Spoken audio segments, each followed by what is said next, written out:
ምንድነው ይላል እንዴ? ምንድነው እንደ ሌባ ኩሽና ውስጥ የሚያርመጠምጥ? ውሃ አልጠጣ እኮ ነው የገባሁት እንዴ። ውሃ ከፈለክ አትጠይቅም እንዴ? ምን ሹክክክ ያደርጋል? ማንን ነው የምጠይቀው? ቤቱ ባዶ አይደል እንዴ? ባዶ ቤት ይሆንስ እንዲህ ይደረጋል እንዴ? አቆጣለሁ ግን መጥበሻ አስቀምጣለሁ ልክ ብዬ ነው የምወጣው።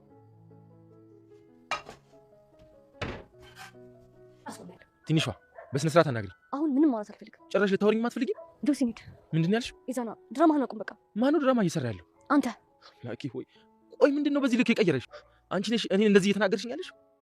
እኔ አይደለሁም እየተናገርኩ ያለሁት ስራክ ነው። እሺ ቆይ በዚህ ልክ ምን አድርጌብህ ነው የምትጫወትብኝ? አላሳዝንህም እንዴ? አንድ ያለኸኝ የምልህ እኮ አንተ ነበርክ። ትንሿ በቃ ተረጋጊ እንሂድ። ልቀቀኝ። አንተም ያው ነህ። በዓለም ላይ አንድ አለኝ የምለው ሰው እንዲህ ካደረገኝ አንተም እንደዚህ ከማድረግ ወደ ኋላ አትመለስም። ይዙ ቆይ ለምን የወደቀን ገሎ ዘራፍ ማለት ጀግና ያሰኘውም? እሺ እኔ ከወደኩ ይቆይቻለሁ። አሁን ደግሞ በቃ ተወኝ። የራስህን ህይወት በነፃነት ኑር። እሺ ውድድሩን እንኳን አሸንፋል። አዎ አፍቅሬ ነበር። አሁን ግን ተወኝ በቃ። መቅደስ እዚህ ቤት መታ ነበር ማየ? እንዴ አዎ መታ ነበር። እሷ ከመጣች በኋላ እንዴት ተረጋግተህ የተኛኸው? ቆይ እንዳብድ ነው እንደሞት ነው የምትፈልጊው? ምንድነው የሚያሳብድህ? ምንድነው የሚገልህ? ሰዎች ሰላም ነው? የእናንተ ዝርያ አንድ ዳይኖሰር ከምድር ካልጠፋ ምን ሰላም አለ ብለሽ ነው? ኢዙ ሰላም ነው? መቅደስ ነይ። ኢዙ ምንድነው? ሰላም ነው አይደል? አንድ ነገር ልንገርሽ። እሺ ምንድነው? በጣም ነው የምጠላሽ። ትንሿ በጣም እያሳዘነችኝ ነው። በጣም እቺ አንቺ ደግሞ ተነሳብሽ። አዎ እውነቴን ነው። ወንዶቹን አፈር ለማብላት ከሆነ ወዲህ ወዲያ ሰለል ተባበራቸዋለሁ። ትንሿን ለመንካት ሆነ ግን እጄን አላነሳም። ምንድነው ደርሶ ጻድቅ መሆን? ተነሳብሽ ደግሞ። እስኪ አስቢ ብለኝ። ልጅቷ እኮ ቤተሰብ የሚባል ነገር የላትም። የምትኖረው ራሱ በትግል ነው። በዛ ላይ መቅደብ ያዘች ባፋዊ ምክንያት ትምህርቷ አደጋ ላይ ነው። ምንድነው በዚህ ልክ ሴጣን ያደረጋት? የኔ ቆንጆ አይደለም ትምህርቷ ለምን ህይወቷ አደጋ ላይ ሆነ? እኔ ይመለከተኛል። ዋው ብለኝ። እንደዚህም ሴጣን መሆን ይቻላል እንዴ? ዛና ታውቀዋል። ግን እለት ከእለት እየደከምክ እኮ ነው። ደህና ለመሆን እየሞከርኩኝ ነው። ምን ደህና ትሆናለህ? ይኸው የሌለብህን ስካር እንኳን ጀመርክ አይደል እንዴ? በጣም ይቅርታ። የውስጤን ጮት ዝም ለማስባል ያለኝ አማራጭ መጠጣት መስሎ ስለተሰማኝ። እንዴት ይናገር? ልሳኑን ዘግታው እኮ ነው የሄደችው። እስቲ አፉ ጋር ልጅሽን እያጣሽ ነው። አስቢበትና የሆነ ነገር አድርጊ። እሺ እኔ ምን ማድረግ ይችላል? ትንሿን መልሰሽ አምጪለት። ምን? አብዬ ልክ ነው። ኢዛናን የምትፈልጊ ከሆነ ሄደሻል። ከተስማማሽ ችግር የለው እኔ አመጣታለሁ። እታለም በደንብ አስቢበት። ለአንድ ልጅሽ ምንስ ብታደርጊ? ደስ እንዳላችሁ በቃ። የዛና አባት ለእናቱ ልጅሽ በህይወት እንዲኖር ከፈለግሽ ትንሿ ወደ ቤት እንድትመጣ አድርጊ። እሱ ያለ እሷ መኖር አይችልም። እንደምታዩ እጅግ በጣም ተጎሳቅሏል። ራሱንም ጥሏል። ደግሞ እንኳን የዛና እናት ደስተኛ ባትሆንም ትንሿ ወደዛ ቤት በመምጣቷ ነገር ግን እንዴት ለአንድ ልጅሽ አትራሪም ሲለዋት ሳትወድ በግዷ እሺ እንደፈለግክ ብላለች። ምንም እንኳ ትንሿ በመቅደስና በጆሲ ሴራ ልቧ ቢሰበርም ነገር ግን አንድ ጓደኛቸው ለትንሿ አስቢበት፣ ልብሽን አማክሪው፣ እሱ ባልሆነ ነገር ወድቆ ሊሆን ይችላል የሚል ቃል ምናልባትም ትንሿ የመቅደስ ሴራ መሆኑን ልትረዳ ትችል ይሆን? ሰላም ጤና ይስጥልኝ ውድና የተከበራችሁ በመላው ዓለም ያላችሁ ኢትዮጵያውያን ናችሁ። እግዚአብሔር ይመስገን ደህና ነኝ። ትንሿ ክፍል 18ን አብረን እናያለን። የባለፈው ክፍል ኢዛና ለአባቱ አብዬ እናቴ እኮ ትንሿን ለአውሬዎች አስበላችብኝ ያለ ለአባቱ እጅግ በጣም ልቡ ተሰብሮና አዝኖ ከመጠጥ ከሚገባ በላይ ጠጥቶ ራሱንም ማንቀሳቀስ እስኪያቅተው ጓደኛው ደጋግፎ አንጥቶ አስገብቶት ነበር ወደ ቤቱ ሄደው። እስኪ ቀጣዩን ክፍል አብረን እንይ። ቀጣዩ ክፍል ተንኮለኛዋ መቅደስ ወደዛ ቤት መታ ታንኳኳለች። እናት ይከፍታሉ። እናትም መቅደስን ሲያዩ ደስ ይላቸዋል። ነይ ግቢ እስኪ ልጅ አብዶልሻል ይላሉ። ስለተነኮ ነው አንቺ ጋር የደወልኩት የጠራሁሽ፣ ስለዚህ አንቺ ግቢ ወደ ክፍል በማለት ያስገቧታል። መቅደስም እጅግ ትደሰታለች። ወደዛ ክፍል ገብታ ኢዛና በማያውቀው ምንም በማይሰማና እንቅልፍ ባይዞም ቢዞም በስካር መንፈስ ማን ይሁን ምን ይሁን የመጣው አጠገቡ አያውቅም ነበር። ትንሿዬ መጣሽልኝ እንዴ በማለት አዎ መጣሁ። ለምን ጥለሽኝ ሄድሽ? አትወጂኝም እንዴ? ኧረ እወድሃለሁ እና ለምን ጥለሽኝ ሄድሽ? መቼም ጥዬ አልሄድ፣ አሁን አብሬ ነኝ በማለት አጠገቡ አብራ የተኛች የሚያስመስል ቪዲዮና ፎቶ አዘጋጅታ ለትንሿ ትልካለች። ትንሿም እጅግ በጣም ልቧ ይሰበራል። በተደጋጋሚ ልቧን ትሰብራታለች። ራሷ ባቀናበረችው ሴራ ምንም በማያውቀው ነገር የኢዛና አባትም ያቺ ተንኮለኛ መቅደስ የምትፈልገውን አድርጋ ከወጣች በኋላ ልጄ ተነስተሃል እንዴ? እንዴት ነህ? ታውቀዋል፣ እለት ከእለት እኮ እየደከምክ ነው፣ ራስህን ጥለሃል ብዬ ደህና ለመሆን እየሞከርኩ ነው ነበር። ኢዛና ደህና ትሆናለህ የኔ ልጅ፣ ጭራሽ አድርገው የማታውቀውን መጠጥና መስከር ጀመርክ አይደል? አባቴ በጣም ይቅርታ፣ የውስጤን ጩኸት ዝም ለማስባል ያለኝ አማራጭ መስሎ ስለታየኝ ይሄ ብቻ ነው። ልጄ ታዲያ መጠጡ ዝም አስባለልህ የውስጥህን ጩኸት ይሉ ነበር አባት። እንደውም አባቴ እየባሰረበሸኝ የኔ ልጅ ስሜቴ ይገባኛል፣ ፍቅር ማለት በጣም ከባድ ነው ይሉ ነበር አባት። ቅዱስ መጽሐፍስ ፍቅር እንደ ሞት የበረታች ናት ይል የለም ይሉ ነበር አባት። ሞት እረፍት ነው ይል ነበር ኢዛና። ለህይወት ኑሮም እኮ ማየት እድል ነው ይላሉ አባት። ምናልባት ምክንያት ግን ባላውቀውም እንኳን ነገር ግን አሁን እንደዚህ ራስህን የጣልክበት ምክንያት ነገን ጠንክረህ እንድትቆም ምክንያት ሊሆን ይችላል ይሉ ነበር የኢዛና አባት። አሁን ውስጤ ደክሟል፣ እጅግ ተጎድቻለሁ። እየተነጋገሩ ያለ እናት ትመጣለች። ተነሳ እንዴ? አየህ አይደል እየሞትክ እኮ ነው በቁምህ ትል ነበር እናቱ። ታዲያ የሰጠሽኝ ምርጫ እንድሞት አይደለም ዱርዬ፣ ሰክሮ መጣቱ ሳያንሰው ደግሞ እኔ ሊወቅስ ነው ይሉ ነበር እናት። ተይው እባክሽ፣ እሱ አሁን ፈጽሞ እኮ ደህና አይደለም፣ እንዴት እንደዚህ ትናገሪዋለሽ? ይሉ ነበር አባት። ስለማታው ይቅርታ፣ ነገር ግን አሁን ብቻ የለውን ተወኝ። እድሜ ለዛች ልጅ እሷ ባትመጣ ኖሮ እኮ ጨረሻ አተኛም ነበር። እንግጦ የትኛዋ ልጅ ናት ደግሞ ማነት የመጣችው ይል ነበር። መቅዲ ናታ ይላሉ እናት። ኢዛና እጅግ በጣም ይደነግጣል። መቅደስ ደግሞ ምን ልትሰራ እዚህ መጣች? ተረጋጋች ብዬ እንደዛ ስትቅበዘበዝ ጠርቻት ነው የመጣችው ይላሉ እናት። እዚህ ቤት መጣ ነበር? መጣች በኋላ እኮ ነው ተረጋግታ የተኛኸው። እናቴ እንዲያብድ ነው ልረጋጋ የፈለግሽው? ምን ማለት ፈልገሽ ነው? የሚያሳብድ የሚገል ይላሉ እናት። እናቴ አንቺ ነሽ የምትገልኝ፣ ወይኔ ኢዛና በማለት ቤቱ ልኩ ይወጣል። ትምህርታችሁ ከወጣ በኋላ ያቺ ልጅ እዚህ ቤት እንዳትመጣ አላልኩሽም ነበር ይሉ ነበረ። እናትም ምንድን ነው ያስከፋቻችሁ? ምንድን ነው ችግሩ? ብትመጣ ጠብቂ፣ በልጅሽ ዋጋ ካላስከፈለች ይች ልጅ ይሉ ነበር አባት። አሁንም ከቤት ተበሳጭቶ ሲወጣ ትንሿን ከጆሲ ጋር ያታል። ምን እያደረግሽ ነው ያለሽው ይላል። ምን አደረግኩ ትል ነበር ትንሿ። ምን ማለት ነው ምን አደረግኩ? ከዚህ ልጅ ጋር ምንድን ነው የምትሰሪው? ነገር አለው አንተ እያደረግክ ያለው ከሆነ ትል ነበር ትንሿ። እኔ ምንድን ነው ያደረግኩት ይላል ኢዛና በማያውቀው ነገር ተከሶ። ተሻዋሪኝ ነበር ኢዛና። እባክህ ና ጆሲ እንዴት ትላለች ትንሿ። ራውን ድራማ ቁም ትል ነበር ትንሿ። ምን ማለትሽ ነው? ማን ድራማ እየሰራ ያለው? በዚህ ልክ የቀየረች ምንድን ነው ይላል በማያውቀው ነገር። እሱም በማያውቁት ግራ ተጋብተው ከብላ ትንሿ ስትጮህ እንዴት እኔን ተወኝኛለሽ ይል ነበር ኢዛና። አዎ እኔ ጋር መተህ እንደምትወደኝ ማስመሰል ለምን አስፈለገህ? ትንሿ እውነት አንቺ ነሽ እኔ እንደዚህ እየተናገርሽኝ ያለሽው ነበረ።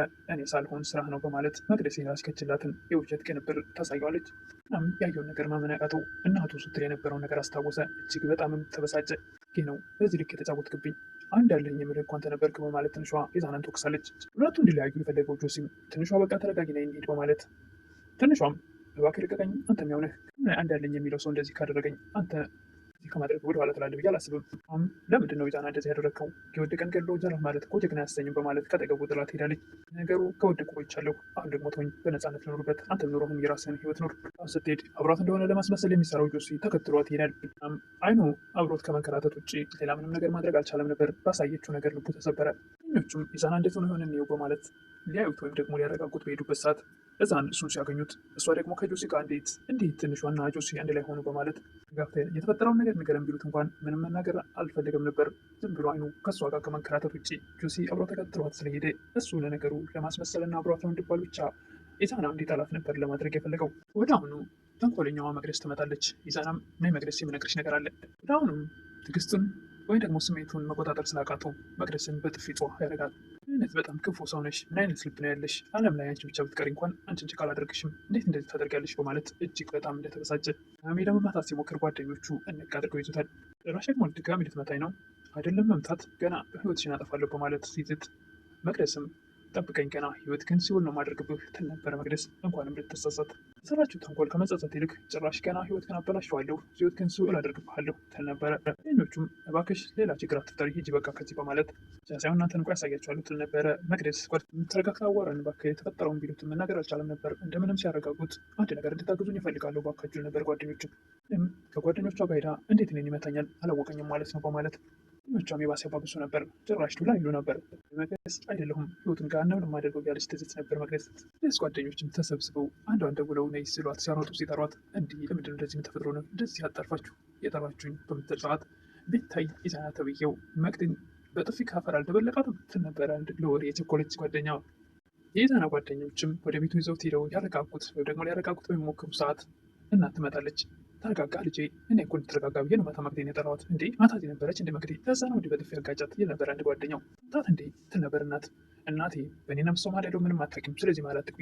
እንዴት ነው ገና ለገና መጣች ብለህ የምትመታት? እንዴት ነው ማለት የሆንከው ልጄ ይሉ ነበር እናት።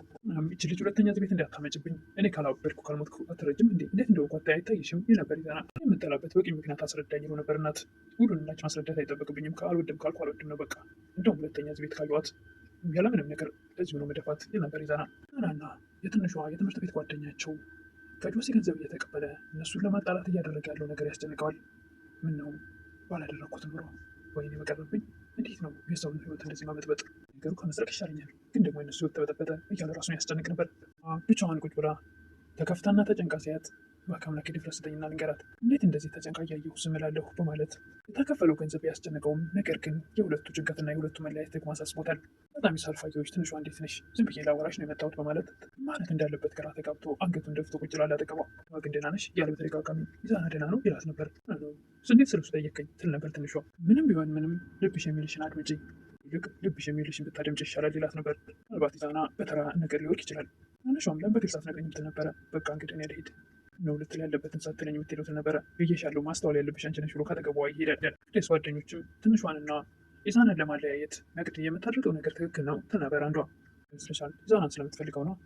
ይህ ጓደኛም በእውነት ትንሿ እያሳዘነች ነው። ያችሁትን ነገር ብታደርጉት ተባበራችኋለሁ፣ ትንሿን ለመንካት ግን በፍጹም አልተባበራችሁም። ላይ ደግሞ ወላጅ የሌላት ምስኪን ልጅ ናት። ራሱ በትግል ነው። እንዴት ነው እሷ ላይ ክፋት መስራት? ደግሞ መቅዲ በያዘችባት ፋይል ምክንያት ትምህርቷም አደጋ ላይ ነው። እንዴት ነው እዚች ልጅ ላይ ሌላ ተንኮል የሚታሰሩባት? መቅዲ ጓደኛ ብሌንም አይደለም ትምህርቷ ህይወቷ አደጋ ቢሆን አይመለከተኝም ነበረ። በዚህ ልክ ክፉ መሆን ይቻላል እንዴ ትል ነበረ የመቅደስ ጓደኛ። በመጨረሻም ኢዛና ትንሿን አግኝቶ ሊያስረዳች ቢላት በፍጹም ምንም መስማትም መረዳትም አልፈልግም፣ እንደምትወዳት ደውላ አሰምታኛለች ትል ነበረ። ትንሿ የተፈጠረው ነገር ከማስረዳት ይልቅ አንድ ጥያቄ ልጠይቅሽ፣ ባላፈቅርሽ ኖሮ ያን ሁሉ መስዋዕት የምከፍልልሽ ይመስልሻል እንዴ?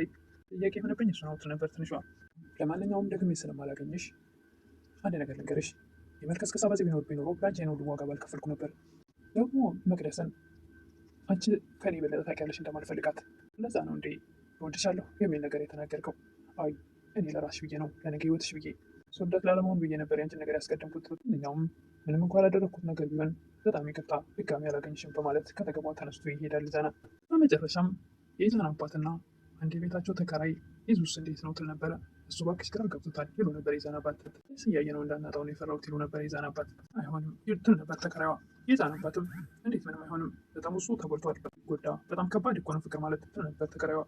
አብዬ ኢዛና ደህና እንዲሆን ከፈለጋችሁ ትንሿን የግድ ወደ ቤት ማምጣት አለብን። ለትንሽ ጊዜ አብረው ከሆነች እሱ ሊስተካከል ይችላል፣ ወይም የድሮ ሰላሙ ይመለሳል፣ ካለበለዚያ በጣም ከባድ ነው ትል ነበረ። ሲለያዩ እነሱ የመጀመሪያ ናቸው እንዴ ይሉ ነበር። የመጀመሪያና የመጨረሻ የሚባል ነገር የለም ይሉ ነበር አባታት። እስኪሆን ነው እየጠበቅሽ ያለሽው? መጨረሻም ለእናቱ ትንሿ ወደ ቤት መምጣት አለባት ልጅሽን የምትፈልጊው ከሆነ በማለት ምክንያቱም የልጁን ህይወት እንዳይመለስ አድርገሽ በጥብጠሽዋል። ስለዚህ ትንሿ ወደ ቤት መምጣት አለባት እሱ እንዲስተካከልና ሰላም እንዲሆን ከፈለግሽ። ምንም እንኳ ደስተኛ ባትሆን እናት ነገር ግን እንደፈለጋችሁ ብላ ፈቅዳለች። ተከራዩም እሺ አሁኑ አመጣታለሁ በማለት አባትም ቶሎ በፍጥነት አንጫት በማለት እንግዲህ የዛሬው ቪዲዮ ይህን ይመስል ነበር። ቀጣይ ኢዛናና ትንሿ እንደ ድሮ እንደነበራቸው ፍቅራቸው ይመለስላቸው ይሆን ወይስ በመቅደስ ሴራ እንደዛው እንደሻከረ ይቀራል? እሱን በቀጣይ የምናየው ይሆናል። ለዛሬ ግን ይህን ይመስል ነበር። ናችሁ ደግሞ የደወል ምልክቷን ጫን በማድረግ ቤተሰብ ይሆኑ ላለው